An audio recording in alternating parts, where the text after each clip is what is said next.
കരുത്തില്ലാത്ത പോരാട്ടവുമായി പടക്കളത്തിലേക്ക് ചെന്നണയുന്ന കളിക്കൂട്ടുന്ന ഇത് ചെറിയ വടംവലി.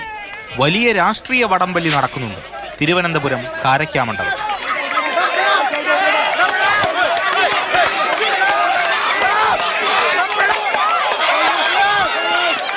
എല്ലാ റോഡും കോർപ്പറേഷൻ റോഡാണ്. മുൻ കാലയളവിലൊക്കെ അദ്ദേഹമാണ് ഈ റോഡ് ചെയ്തത്.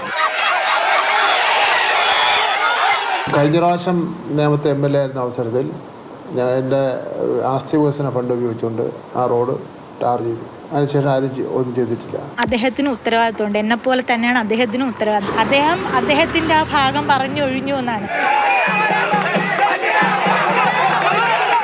കോർപ്പറേഷൻ ഒരു കൗൺസിലറിന് കൊടുക്കുന്ന തുച്ഛമായ ഒരു എമൗണ്ടാണ് 80 ലക്ഷം രൂപ. ഈ ഒരു മുക്കിലോ മൂലയിലോ പോലും നമുക്കത് എത്താൻ സാധിക്കുന്നില്ല.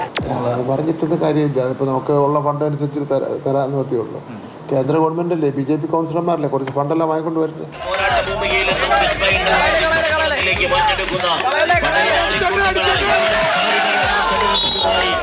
ഈ കോർപ്പറേഷൻ്റെ റോഡെല്ലാം ഈ കുട്ടികളൊന്നും ചെയ്യുന്നില്ല. നമ്മുടെ സബ് റോഡുകളെല്ലാം നമ്മുടെ കോർപ്പറേഷൻ ഫണ്ട് ഉപയോഗിച്ച് തന്നെയാണ് ചെയ്യുന്നത്. തുച്ഛമായ ആ എമൗണ്ടിൽ പോലും ഈ കുട്ടികളൊന്നും എന്തെങ്കിലും വന്ന് അന്വേഷിക്കുന്നുണ്ടോ? സ്വാഭാവിക MLA ആണ്, മന്ത്രിയാണ്, ഒന്ന് ചോദിച്ച് ഞങ്ങളുടെ വാടാണ് അത് ചെയ്ത് തന്നെ. അങ്ങനെ ഒരു സംഗതിയില്ല. ഇടയ്ക്കിടെ ഒരാഴ്ച തന്നെ 2-3 ദിവസം ഇടയ്ക്കിടയ്ക്ക് അദ്ദേഹത്തെ വിളിക്കാറുണ്ട്. MLA ഓഫീസുമായിട്ട് ബന്ധപ്പെടാറുണ്ട്.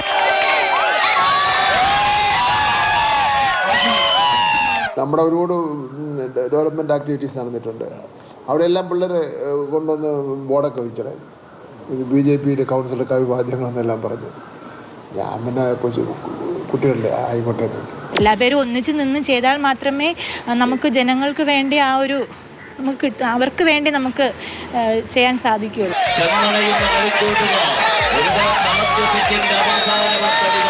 ആ 6-7 കൊല്ലം കൊണ്ട് ഇത് സെയിം ആയിട്ട് കിടക്കണം.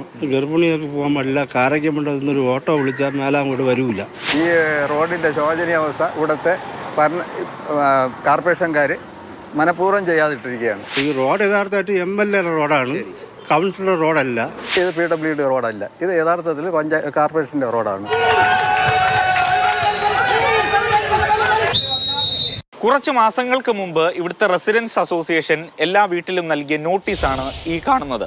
28 ഏപ്രിലിൽ ഇവിടുത്തെ റീടാറിങ്ങും അതോടൊപ്പം തന്നെ അറ്റകുറ്റപ്പണികളും നടത്തും എന്നുള്ളതാണ് ആ നോട്ടീസിൽ പറയുന്നത്. പക്ഷേ അത് കഴിഞ്ഞ് മാസങ്ങൾ ഇത്ര പിന്നിട്ടു, ഒന്നും നടന്നിട്ടില്ല.